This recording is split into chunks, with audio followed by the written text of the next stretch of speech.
All right, so Black History Month is coming up, and I know a lot of us are probably thinking, what can we be talking about? What can we be reading, especially in the workplace? So, we're gonna just give you a few tips on how to get started.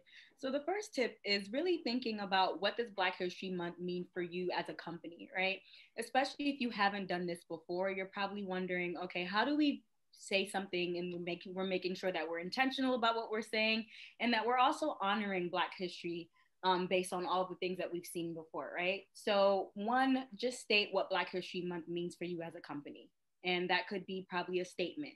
That could be an email that goes out. That can be, you having a conversation with your team and also asking people within the workplace, what is it that they want to see your company do?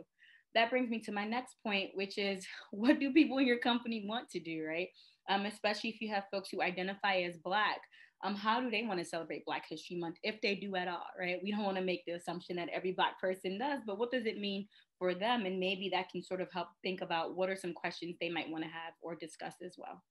If you are a company where you actually don't have any Black employees within your ranks right now, you can still reflect on what Black History Month is meant to support, why we have it, and what that means for you and your organization moving forward.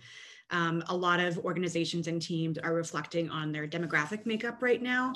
And so thinking about how can you show and spotlight the ways that you are looking to support the Black community in general, whether that's your customers, your community, your vendors, your clients, just the larger neighborhood that you might be operating in or supporting. And that can still be conversation that you have and hold during this month of February.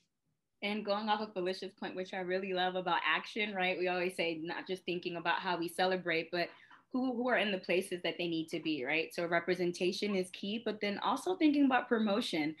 We know that I think when Black Lives Matter movement was going on, and also when we were looking at a lot of just the social unrest, we saw a lot of companies responding by promoting folks who are Black, Indigenous, people of color in their communities, realizing that, hey, in our workplace, there isn't an equal promotion that's going on. How do we take a step back and do some auditing? So I think a really big piece is really thinking about our structures and our policies in our workplaces, right? Like one thing we're saying we're celebrating Black History Month, but another thing is how are we making sure that people within our company or our organization feel like they're being represented and supported? Other thing you could be thinking about and keeping in mind is taking a look or revising and reviewing what organizations are you supporting from a charitable standpoint.